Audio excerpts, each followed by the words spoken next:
Good morning everyone. This is Kirti Tiwari and in this video we will discuss practice paper 6 from new practice book by Dr. Ranjit Singh.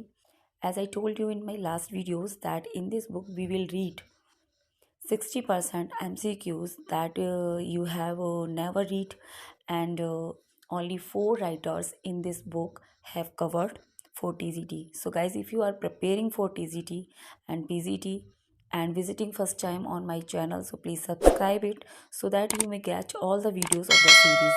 And now start the practice paper 6 without wasting any time. देखिए practice paper 6 का जो पहला question है आपकी screen पर है. देखिए, Dryden considers Ben Jonson while analyzing the new classical doctrine of wit, nature and correctness as a correct poet, while Shakespeare in his analysis is the greater wit. So the right answer will be D. यानी कि Dryden ने दोनों writers के comparison में Shakespeare को greater विट माना है. Next देखिए question number 2. Question number 2. In which book of Paradise Lost Adam and Eve are expelled from the Garden of Eden? ठीक है, कौन सी बुक में? पैराडाइज लॉस्ट में जैसे कि आपको पता है कि एक एपिक है जॉन मिल्टन का जिसमें कि 12 बुक हैं. सो कौन सी बुक में एडम एंड ईव को एक्सपेल्ड किया गया गार्डन ऑफ ईडन से? So the right answer will be D. Book 12 में इनको एक्सपेल किया गया. देखिए question number 3. Who paid his tribute? कौन अपनी श्रद्धांजलि अर्पित करता है to John Milton in the following lines में? But Milton next with high and haughty stock unfettered in majestic numbers walk no vulgar heroes can his muse engage no earth white scene confine his hallowed rays. So ये जो lines हैं इनमें श्रद्धांजलि अर्पित की है Joseph Addison ने. So the right answer will be B. Next देखिए question number 4.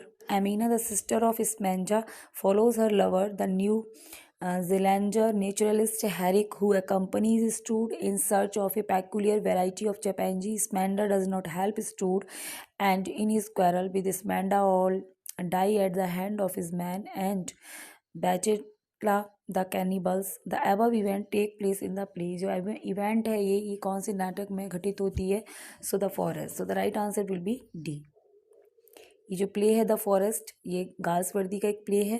Next देखिए क्वेश्चन नंबर 5 है. The old man refuses to be bullied by him even though he knows that it is not safe. He dismisses Ventnor and orders a fine dinner. He eats, drinks, smokes much and decide to send in his resignation and not give a chance to Ventnor, but the influence of the rich dishes and wine deadens his senses gradually and he passes away as if in sleep. Which play deals with the above incident? यानी ये जो incident है कौन C play में घटित होती है? So old English play by Galsworthy. So the right answer will be D. D आपका यहाँ करेक्ट हो जाएगा. Next question number 6. The following female characters of Galsworthy have in common Mrs Jones, Annette Underwood, Lady Cheshire, Lady William Jomondy, Cole Harblower and मेबल डेंजी. यानी कि जो ये जो female character हैं इनमें एक कॉमन चीज़ दिखाई देती है गाल्सवर्दी के प्लेज में. वो क्या है? ये सबके लिए हैं. These womens are mild in nature. यानी कि जो सारी वोमेंस हैं ये अलग अलग प्लेस से उठाई गई हैं, है ना. तो ये जो सारी वोमेंस हैं नेचर में कैसी हैं? माइल्ड हैं. They have faith in squareness and of marriage and nobility of mind and conjugal virtue. यानी कि सब जो हैं अपने पतियों के लिए फेथफुल हैं. कंजुगल वर्च्यूज इनमें मिलते हैं देखने को. सो आपका जो राइट आंसर है वो डी हो जाएगा. All of the above. सभी जो क्वालिटीज़ हैं इन लेडीज़ में देखने को मिलती हैं. नेक्स्ट देखिए question number 7. Direct and straightforward when he blamed Shakespeare for not sparing the historical figure of Julius Caesar but transforming and distorting its foundation and quoting a noble Roman figure in the grave of a fool. This habit of Shakespeare mingling of the tragedy with the comedy was like a crime. So ये जो lines हैं ये किसके द्वारा add की गई हैं? सो Thomas Rymer के द्वारा, so C will be right here. Next देखिए क्वेश्चन नंबर 8। क्वेश्चन नंबर 8 है when the adjective is used attributively it comes, यानी कि जब एडजेक्टिव को हम जब एट्रीब्यूटिवली यूज़ करते हैं तो ये कब कब आता है ना। So before the noun which it qualifies, यानी कि ये बिल्कुल बिल्कुल नाउन से क्या है पहले आता है। जब जिस भी नाउन को ये क्वालिफाई करता है उसको हम उससे जब पहले हम एडजेक्टिव का यूज़ करते हैं तो उसे हम एट्रीब्यूटिव यूज़ कहते हैं। So the right answer will be A. Next देखिए question number 9। The adjective phrase in the sentence comes immediately after. So जो एडजेक्टिव फ्रेज होता है सेंटेंस के अंदर इमीडिएटली आफ्टर नाउन के बाद आता है, नाउन के बाद रखा जाता है। So B will be right option. और अगर एडजेक्टिव है तो उसको हम दोनों जगह रख सकते हैं, मतलब पहले भी रख सकते हैं और बाद में भी रख सकते हैं, बट एग्जेक्टिव फ्रेज को हम हमेशा नाउन के बाद रखते हैं। ठीक है, सो इसलिए आपका बी करेक्ट हो जाएगा। नेक्स्ट देखिए question number 10। When an adverb is intended to modify the sentence as a whole, it is placed। यानी कि जब किसी भी सेंटेंस के अंदर जब एडवर्ब पूरे सेंटेंस को क्वालिफाई करती है, यानी पूरे सेंटेंस की विशेषता को बताती है, तब उसे कहाँ रखा जाता है। So at the beginning of a sentence. So आपका जो राइट आंसर है वो सी हो जाएगा, at the beginning of a sentence. ठीक है, किसी भी सेंटेंस की किसी भी पूरे सेंटेंस को जब वो क्वालिफाई करती है तो उसे वाक्य के शुरू में रखा जाता है। ठीक है, नेक्स्ट देखिए question number 11। The adverb in a sentence is generally placed. और जनरली जैसे कोई भी एडवर्ब किसी सेंटेंस में सामान्यतः कहाँ रखी जाती है। So close to the word which it modify, यानी जिस भी वर्ड को ये मतलब मोडिफाई करती है, जिस भी वर्ड को उसके पास में रखी जाती है ना। सो the right answer will be D, क्योंकि आपको पता है ना एडवर्ब किस किस को मोडिफाई करती है। एक तो वर्ब को करती है, एडजेक्टिव को भी करती है, एंड अनदर एडवर्ब को भी ये मोडिफाई करती है। So the right answer D. Next देखिए question number 12। Who wrote the following lines. Plays which are almost exactly formed as the Merry Wives of Windsor and the Scornful Lady, but because generally speaking, Shakespeare, who writ first, did not perfectly observe the laws of comedy. So the right answer will be A. John Dryden in an essay of dramatic poesy, यानी कि ये लिखा है John डायडेन ने अपने ऐसे में dramatic poesy. देखिए question number 13। Who wrote the following lines. ये जो लाइन्स हैं किसने लिखी हैं। Shakespeare was indeed born with all the seeds of poetry and may be compare to the stone in Pyrrhus ring which as Pliny tells us had the figure of Apollo and the 9 muses in the veins of it, produced by the spontaneous hand of nature without any help from art. So ये जो right answer आपका हो जाएगा वो हो जाएगा सी, क्योंकि ये एडिसन ने लिखी हैं ये जो लाइन्स हैं इन द स्पेक्टेटर। ठीक है, so the right B C हो जाएगा यहाँ। नेक्स्ट देखिए क्वेश्चन नंबर 14। देखिए question number 14। Who commented in the following words. कौन कमेंट करता है इन फॉलोइंग वर्ड्स में। King Lear is an admirable tragedy of the same kind as Shakespeare wrote it, but as it is reformed according to the chemical notion of poetic justice, in my humble opinion, it has lost half its beauty. So the right answer will be C.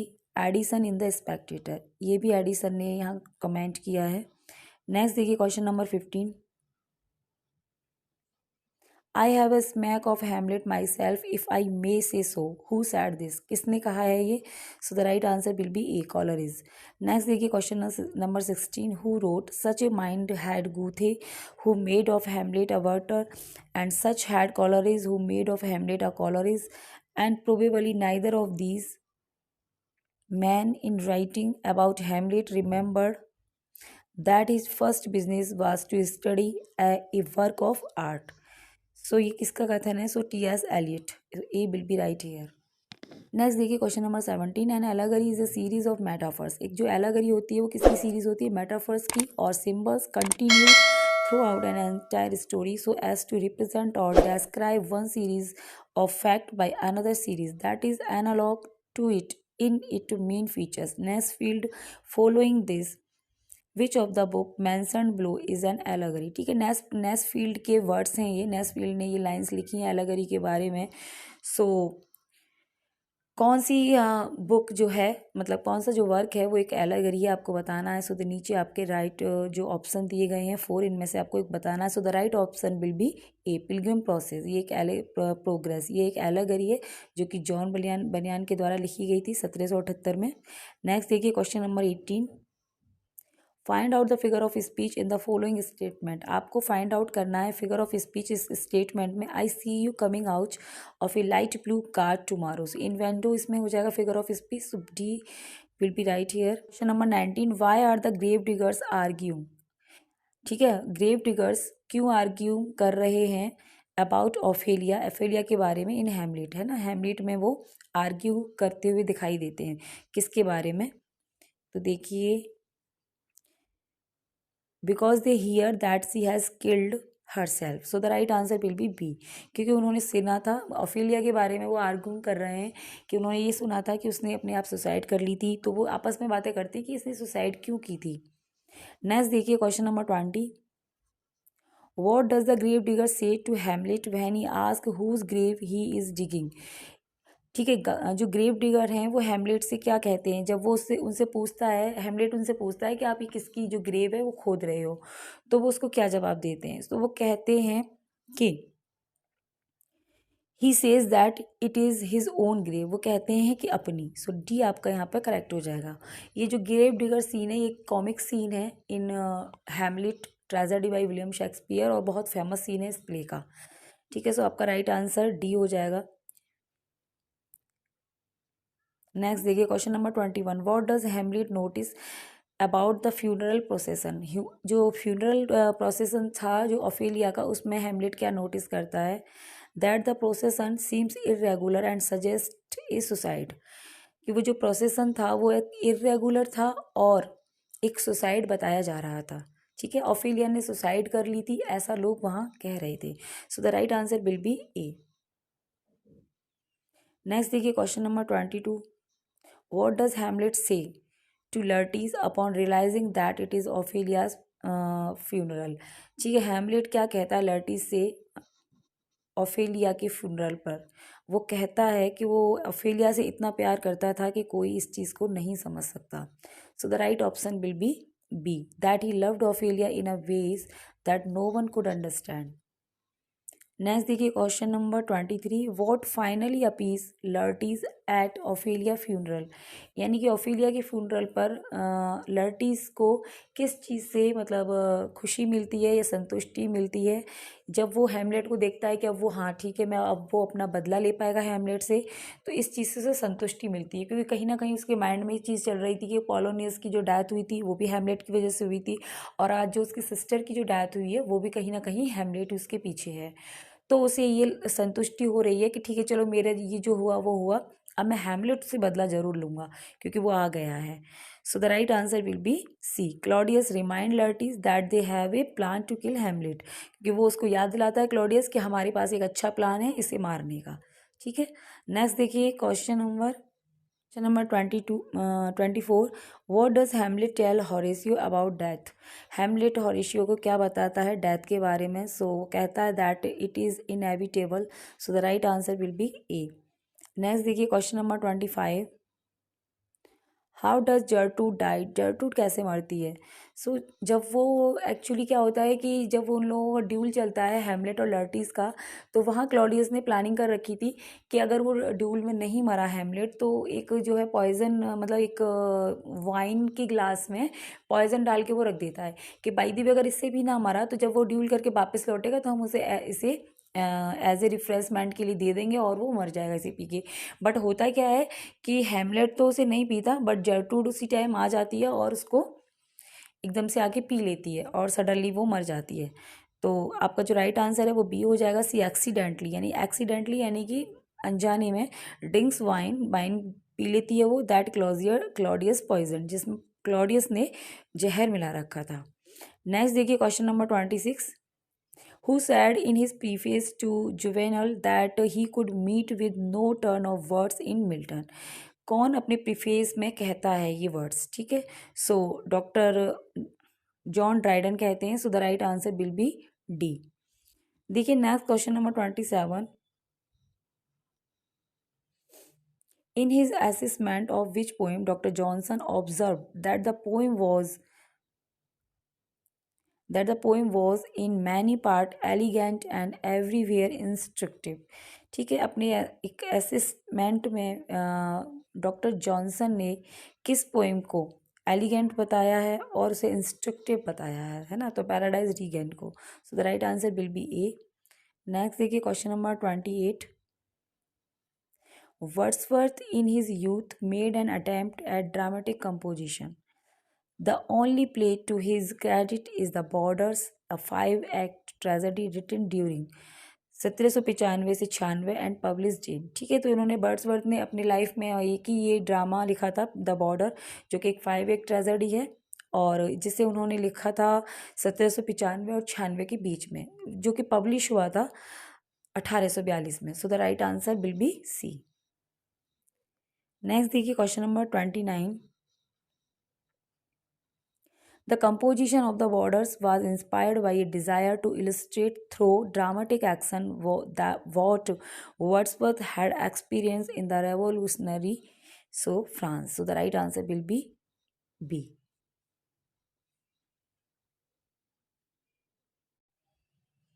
देखिए question number 26। Who said in his preface to Juvenal that he could meet with no turn of words in Milton? So John Dryden ने कहा है ये अपने preface में। So the right option will be D. Next देखिए question number 27। In his assessment, अपने assessment में of which poem, किस पोएम के लिए doctor Johnson observe that the poem was in many part elegant and everywhere instructive. यानी कौन सी poem को, मिल्टन की कौन सी पोएम को डॉक्टर जॉनसन ने एलिगेंट बताया है और इंस्ट्रक्टिव बताया है। So the right option will be A, Paradise Regained को उन्होंने बताया है। नेक्स्ट देखिए question number 28। Wordsworth in his youth made an attempt at dramatic composition. The only play to his credit is The Borders, a 5-act tragedy written during 1795 and 1796 and published in। सो ये जो drama है the borders, ये 5-act tragedy है जो उन्होंने लिखा Wordsworth ने, जिसे पब्लिश कराया गया 1842 में। So the right option answer will be C. Next देखिए question number 29। The composition of the border was inspired. जो कंपोजिशन है बॉर्डर्स प्ले की विलियम वर्ड्सवर्थ की, वो इंस्पायर्ड है by a desire to illustrate through dramatic action what Wordsworth had experienced in the revolutionary France। So the right answer will be B. यानी कि जो उन्होंने एक्सपीरियंस किया था फ्रांस रेवोल्यूशन में, उसी को उन्होंने इसमें कंपोज किया है। नेक्स्ट देखिए question number 30। The principal object then proposed in these poems was to choose incident and situation from common life and to relate or describe them throughout as far as was possible in a selection of language really used by man, and at the same time to throw over them a certain coloring of imagination whereby ordinary things should be presented to the mind in an unusual aspect। So the above lines are taken from, ये lines हैं जो कहाँ से ली गई हैं, तो ली गई हैं Wordsworth preface to lyrical ballad से। So the right answer will be B. Next देखिए question number 31। Why is Hamlet sometimes considered to be a play about an action. Hamlet को इन एक्शन का प्ले क्यों माना जाता है कभी कभी?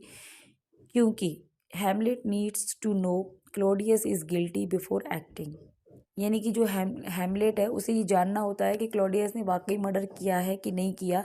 इस चीज़ को, इस फैक्ट को जानने में उसे काफ़ी देर हो जाती है और वो एक्शन कर नहीं पाता, इसीलिए इसे एक इन एक्शन प्ले कहा गया है। सो आपका जो करेक्ट आंसर है वो हो जाएगा सी। नेक्स्ट देखिए क्वेश्चन नंबर 32। देखिए question number 32। What do the conspirators क्या करते हैं एट सीनेट में इन जूलियस सीजर में। जूलियस सीजर के साथ क्या किया जाता है सीनेट में? वो उसे kneel around Caesar, stab him to death, proclaim tyranny is dead, है ना। तो आपके जो सभी सारी ही यहाँ पे जो ऑप्शन है वो सही हैं। सो डी आपका करेक्ट हो जाएगा आंसर, ऑल द एबव। ठीक है, क्योंकि वो उसे चारों तरफ से घेर लेते हैं और उसे स्टैप कर देते हैं और बाद में क्या सिद्ध कर देते हैं कि जो निरंकुश टायरनी थी वो डैड जिसकी मृत्यु हो गई है, उसे मतलब टायरेंट शासक उसको घोषित कर दिया जाता है। नेक्स्ट देखिए question number 33। What does Antony do, Antony क्या करता है when he arrives at Caesar's body, जब वो सीजर्स की बॉडी के पास पहुंचता है। So all of the above आपका करेक्ट आंसर हो जाएगा डी। वो क्या करता है, swears allegiance to Brutus, Brutus से बदला लेने की कसम खाता है। He weeps over Caesar's body, Caesar की बॉडी पर वो रोता है। ही shake hand with the conspirator, और कॉन्स्पिरेटर से वो हाथ मिलाता है। नेक्स्ट देखिए question number 34। What is Brutus explanation for killing Caesar, Brutus का क्या एक्सप्लेनेशन था सीजर को मारने में। वो कहता है कि सीजर वॉज एम्बिशियस, सीजर कैसा था, एम्बिशियस था। सो द राइट जो आंसर है वो आपका हो जाएगा ए। नेक्स्ट देखिए question number 35। What does Antony tell the crowd after Caesar's murder, जब सीजर के मर्डर हो जाने के बाद एंटनी क्राउड को क्या बताता है, क्योंकि क्राउड इकट्ठी हो जाती है तो उसे क्या बताता है, that Brutus is an honourable man, है ना, कि ब्रूटस क्या है, एक सम्मानित व्यक्ति था, है। That Caesar brought riches to Rome, और जो ब्रूटस था, जो सीजर था, वो क्या लाया, रोम में धन लेकर आया। And turn down the crown, और उसने जो क्राउन था उसे भी लेने से मना कर दिया था। That Caesar bequeathed all of the citizens a large sum of money, और जो सीजर है वो रोम के जो सिटीजन्स हैं उनके लिए काफ़ी जो मात्रा में धन छोड़ गया है, यानी अपनी जो प्रॉपर्टी है वो भी वो उनके नाम कर गया है। ये सब कुछ वो कहता है एंटनी लास्ट में। सो द राइट जो ऑप्शन है, आंसर है आपका, वो हो जाएगा D, all of the above. Next देखिए question number 36। What is the crowd response after seeing Caesar's dead body, फिर क्राउड का रेस्पॉन्स क्या रहता है सीजर की डेड बॉडी को देखने के बाद। सो द करेक्ट आंसर आपका हो जाएगा C, rage. They chase the conspirators from the city, वो उसको भगा देते हैं कॉन्स्पिरेटर को। ठीक है, नेक्स्ट देखिए question number 37। How are women generally viewed in Hamlet, जो वोमेन है हेमलेट प्ले के अंदर वो कैसी जनरली दिखाई जाती हैं, they are viewed as manipulative, है ना, एंड अनट्रस्टवर्दी, मैनुपुलेटिव और अनट्रस्टवर्दी दिखाई गई हैं। So the right answer will be A. Next देखिए question number 38। Why is Hamlet considered unique among revenge plays, यानी कि जो रिवेंज प्लेज हैं उनके बीच में हेमलेट को यूनिक क्यों माना जाता है, because action is repeatedly put off. ठीक है, so the right answer will be C. देखिए question number 39। Who described Polonius as a sincere father but also a busybody, who is accordingly officious, garrulous, and impertinent. Who described? So the right answer will be A. William Hazlitt.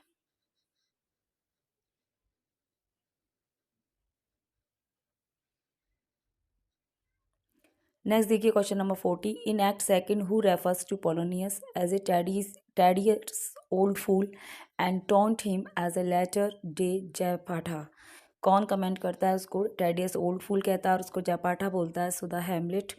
So the right answer will be A. Next है question number 41।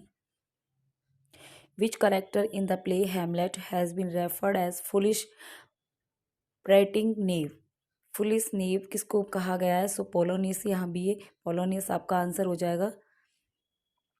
Next देखिए question number 42। Which character is characterized as a typical renaissance new man, ठीक है, किस character को as a typical renaissance new man के रूप में characterize किया गया है, so Polonius. The right answer will be B.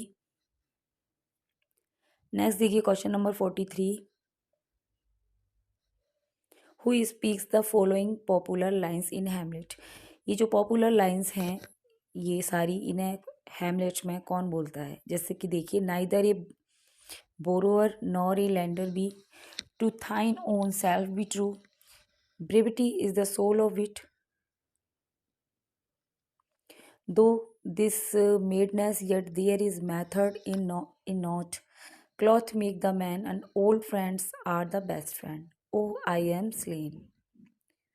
सो ये सारी जो लाइंस हैं ये बोली गई हैं पोलोनियस के द्वारा in Hamlet, a play by William Shakespeare. So the right answer will be B, Polonius.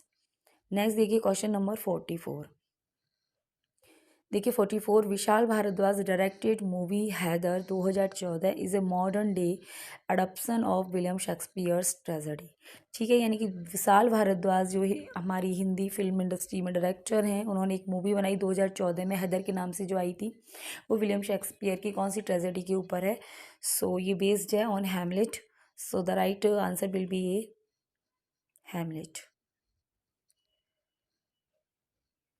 Next देखिए question number 45. Who among the following spoke about the defect of Milton's epic Paradise Lost? कौन बताता है, ठीक है, Milton के जो epic है paradise lost के डिफेक्ट के बारे में? So the right answer will be D, John Dryden बताते हैं पैराडाइज लॉस्ट के जो डिफेक्ट्स हैं उनको. नेक्स्ट देखिए question number 46. Who says the following lines? ये जो लाइन्स हैं ये किसके द्वारा बोली गई हैं? And my poor fool is hanged, no no no life, why should a dog, a horse, a rat have life, and thou no breath at all. यानी यहाँ ये जो लाइन्स हैं ये किंग लियर बोलता है जब कॉर्डेलिया को फांसी लगा दी जाती है, तब बोलता है कि मेरी पुअर फूल को मतलब मार दिया गया, नो नो लाइफ, उसको लाइफ क्यों नहीं मिली, जबकि एक जानवरों को भी मतलब लाइफ है, जैसे कि डॉग हॉर्स, सब में जीवन, सबको जीवन कितनी आसानी से मिल जाता है, बट मेरी जो प्यारी बच्ची थी उसे जीवन उससे छीन लिया गया. सो किंग लियर इन किंग लियर, किंग लियर बोलता है इसको किंग लियर में. सो सी आपका करेक्ट हो जाएगा. नेक्स्ट देखिए question number 47. He was the man, he was the man who of all modern and perhaps ancient poets had the largest and most comprehensive soul. Who said this in praise of Shakespeare? Shakespeare की praise में किसने कहा है ये जो lines हैं? सो John Dryden के द्वारा ये बोली गई हैं. सो आपका जो राइट आंसर है वो हो जाएगा सी, जॉन ड्राइडन. नेक्स्ट देखिए question number 48. Who speaks these lines? Peace, peace, dost thou not see my baby at my breast, that sucks the nurse asleep. ठीक है, सो आपको पता है कि दाउ का मतलब यू होता है इन ओल्ड इंग्लिश, एंड डोस्ट ये डस. तो ये जो लाइन्स हैं ये ली गई हैं क्लोपेट्रा इन एंटनी एंड क्लोपेट्रा. क्लोपेट्रा बोलती है इन लाइन्स को, एंटनी क्लोपेट्रा में. So the right answer will be C. Next देखिए question number 49. Who wrote in his notebook? किसने लिखा है ये अपनी नोटबुक में? Shakespeare, Drayton, and Ben Jonson had a merry meeting, and it seems drank too hard, for Shakespeare died of a fever there contracted. मतलब ये जो lines हैं ना ये एक किसने लिखी हैं अपनी नोटबुक में? उन्होंने लिखा है कि एक शादी थी उसमें मतलब शेक्सपियर, ड्रायटन और बेन जॉनसन इकट्ठे हुए, उन्होंने ड्रिंक की काफ़ी हैवी, और उसकी वजह से उनकी तबीयत ख़राब हो गई और फीवर आ गया और उनकी डेथ हो गई. So John Ward the vicar of Stratford. So the right answer will be C. इन्होंने अपनी नोटबुक में ये लिखा है. नेक्स्ट देखिए question number 50. Who praised Wordsworth as the poet of humanity? ठीक है, किसने वर्ड्सवर्थ को प्रेज किया है, पोइट ऑफ ह्यूमैनिटी कहा है ऐसे बोलकर? John cable. So the right answer will be A, John cable ने उन्हें पोइट ऑफ ह्यूमैनिटी कहा है. और जॉन केबल एसोसिएटेड हैं ऑक्सफोर्ड मूवमेंट से, उसके ये लीडर माने जाते हैं. नेक्स्ट देखिए question number 51. Wordsworth was the only poet laureate to write no official verses. ठीक है, so right answer will be B. ठीक है, वर्ड्सवर्थ एक अकेले ऐसे पोइट हैं जो पोइट ऑफ लॉरियट बने और जिन्होंने ऑफिशियल वर्सेस भी नहीं लिखी हैं. एक्चुअली जो ऑफिशियल वर्सेस लिखता था इंग्लैंड के लिए उसी को ये उपाधि दी जाती थी, बट वर्ड्सवर्थ को बिना लिखे ये उपाधि मिल गई क्योंकि उन्होंने काफ़ी अच्छा लिटरेचर लिखा था और उनकी एक एज ए मतलब सीनियर पोइट की वजह से उन्हें ये उपाधि दी गई थी रॉबर्ट पील उस समय जो पीएम थे इंग्लैंड के, उनके द्वारा.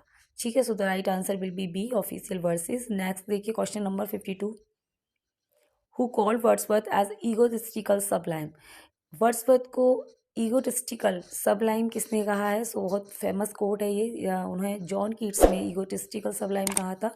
सो the right answer will be B, John Keats. और इन्होंने एक लेटर लिखा था अपने एक फ्रेंड को, उसमें उन्होंने 1818 में ये इनके बारे में ऐसे बोला था.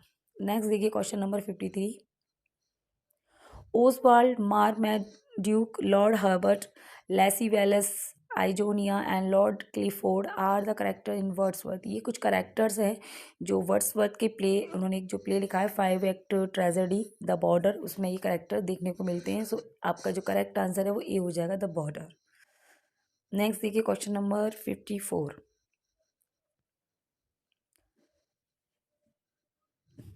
इन the essay the preface to the lyrical ballad William Wordsworth manifested the guideline. ठीक है, अपने जो उनका जो ऐसे है the preface to the lyrical ballads, उनमें उन्होंने कुछ गाइडलाइंस दी हैं, वो निम्न प्रकार हैं। देखिए कौन कौन सी गाइडलाइन उन्होंने दी हैं। Ordinary life is the best subject for poetry, यानी कि जो पोइट्री है उसके लिए ऑर्डिनरी लाइफ यानी जो सिंपल लाइफ है ना, उससे सब्जेक्ट लेना। जो रोज़मर्रा का जीवन है, एक गरीब लोगों का जो जीवन है, जो लोग प्रकृति से जुड़े हुए हैं, गांव के लोग हैं, उनसे अपनी पोइट्री का सब्जेक्ट लेना चाहिए। पहली जो उनकी गाइडलाइन है वो ये है। नेक्स्ट है उनकी everyday language the best suited for poetry. और जो एवरीडे लैंग्वेज जो हम लोग आपस में बोलते हैं, सिंपल लैंग्वेज, वही पोइट्री की लैंग्वेज होनी चाहिए। Expression of feeling is more important than action और प्लॉट, यानी प्लॉट और एक्शन से कहीं ज़्यादा इम्पॉर्टेंट है फीलिंग्स का एक्सप्रेशन, तो ये भी उन्होंने बताया है इसमें। नेक्स्ट है poetry is the spontaneous overflow of emotions that takes its origin from emotions recollected in tranquillity, William Wordsworth. तो ये इनकी डेफिनेशन रही है और ये इनकी फिलोसफी है पोइट्री की, विलियम वर्ड्सवर्थ की। तो ये सारी की सारी गाइडलाइन उन्होंने अपने ऐसे में मतलब लिरिकल बेलार्ड जो प्रीफेस ऐड किया था उसमें इन्होंने दी है। So the right answer will be E, all of these, सभी हो जाएगा। ठीक है, नेक्स्ट देखिए question number 55। In which work of Wordsworth does the line still sad music of humanity occur. ये जो लाइन है ना, still sad music of humanity, बहुत इंपॉर्टेंट लाइन है, बहुत ज़्यादा एग्जाम में पूछी जाती है। ये उनकी किस पोइम से ली गई है? So the right answer will be A, Tintern Abbey से ये लाइन्स ली गई है। ठीक है, ये आपका यहाँ करेक्ट हो जाएगा। नेक्स्ट देखिए question number 56। Who wrote in the beautiful and the sublime? No person seems better to have understood the secret of heightening or of setting terrible things, if I may use the expression, in their strongest light by the force of a judicious obscurity than Milton. किसने लिखी है lines? सो Edmund Burke, ये इनका work रहा है actually. ये जो lines हैं ये एडमंड बर्क के द्वारा है, इनका ये वर्क रहा है एक the beautiful and the Sublime, जिसमें इन्होंने ये लाइन्स लिखी हैं। ठीक है, so the right answer will be A, Edmund Burke. And next है question number 57। Miltonic verse cannot be written but in an artful or rather artist humor, and that Paradise Lost was a beautiful and grand curiosity. Who exclaimed it? यानी कि paradise lost को beautiful and grand curiosity किसने कहा है? सो John Keats ने ये कहा था।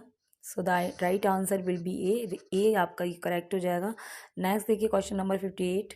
हु क्लेम्ड, किसने क्लेम्ड किया है ये कहकर, the study of Milton could be of no help, it was only a hindrance.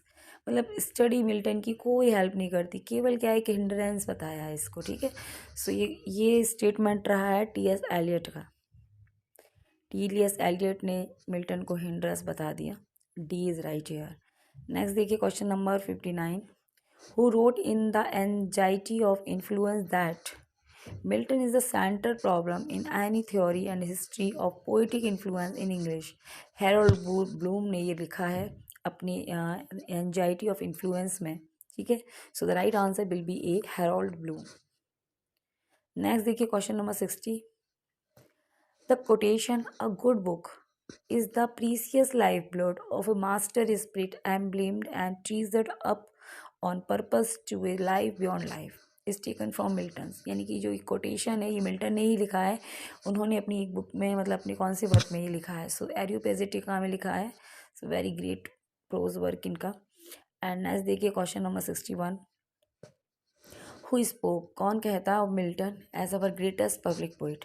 Milton को public poet, greatest public poet बताया है फिलिप पुलमैन ने। So the right answer will be C. Next देखिए question number 62। Justice shows the problem of, जो justice play है वही girls वर्दी जो आया 1910 में, ये किसकी प्रॉब्लम को दिखाता है?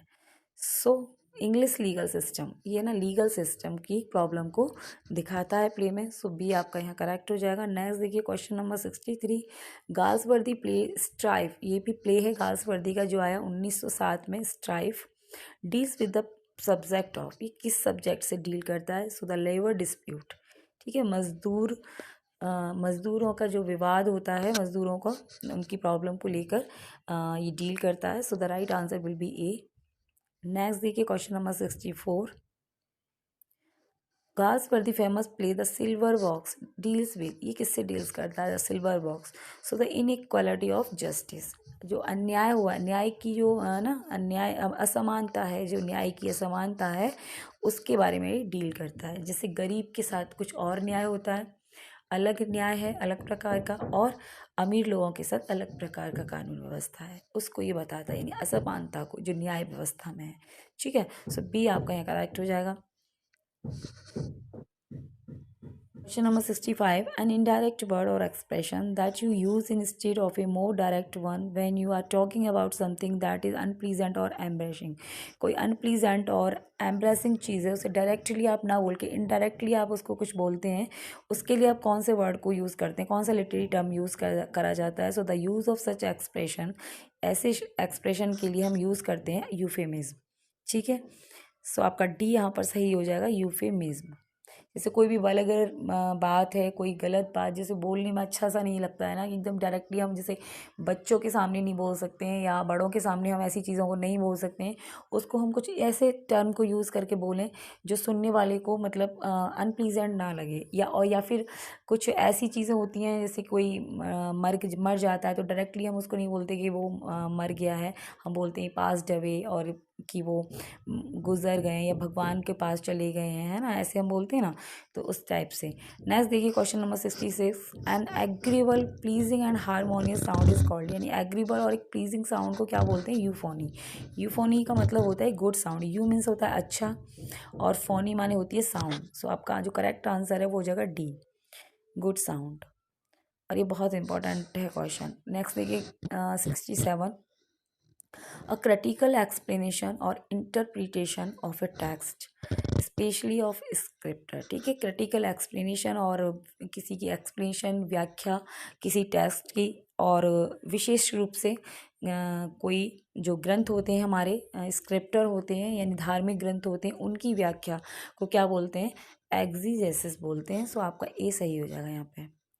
नेक्स्ट देखिए question number 68, a funny play for the theatre full of ridiculous situation, यानी एकदम फनी प्ले जो रिडिकुलस सिचुएशन से भरा हुआ होता है, एकदम उसमें लाफ्टर ही लाफ्टर दिखाया जाता है, उसको बोलते हैं फार्स। तो the right answer will be D, farce. Next देखिए question number 69, a short piece of writing at the beginning of a book, है ना, शॉर्ट पीस राइटिंग जो हम किसी भी बुक की शुरुआत में लिखते हैं, some time praise by a famous person or someone who is not the writer. So the right answer will be A, 4 word.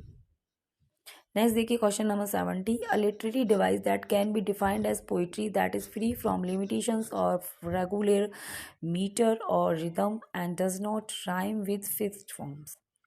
ठीक है, literary device that can be defined as poetry, जिसे poetry के रूप में define किया जा सकता है ना, वो फ्री होती है, मतलब उसमें कोई लिमिटेशंस नहीं होती, कोई रेगुलर मीटर को फॉलो नहीं करना होता है, कोई रिदम को फॉलो नहीं करना होता है, कोई राइम पैटर्न फिक्स्ड नहीं होता है उसमें, उसे हम क्या बोलते हैं? Free verse. जब उसका नाम ही फ्री है तो वो फ्री हो गई एकदम से, उसमें कोई मतलब आपको कोई मीटर, कोई भी रेगुलर पैटर्न को हमें फॉलो नहीं करना पड़ता, इस लिटरेरी डिवाइस को हम फ्री वर्स बोलते हैं। नेक्स्ट देखिए question number 71, free verse is also known as, जो फ्री वर्स को हम दूसरे किस नाम से जानते हैं? सो वर्स लिब्रे के नाम से भी इसे जाना जाता है। So the right answer will be B. And next देखिए question number 72, a particular type or style of literature, ये लिटरेचर की कोई प्रकार या style, art, film or music that you can recognise, जिससे कि हम उसे पहचान सकते हैं, because of its special characteristic, क्यों? उसकी विशेषता की वजह से उसे क्या बोलते हैं? जॉनरा बोलते हैं। बी आपका यहाँ करेक्ट हो जाएगा, है ना, विधा, जिसे हिंदी में बोल सकते हैं विधा। कहते हैं ना कि ये एक नोवेल है, या एक ये ड्रामा है, ये पोइट्री है, ये हम कैसे जानते हैं? क्योंकि एक विशेष प्रकार होता है उसका, है ना, वो लिटरेचर का एक स्टाइल होता है, तो ये इसके अंतर्गत आता है। ठीक है, Please like my video and don't forget to share and subscribe my channel and make sure you press the bell icon. Thanks for watching.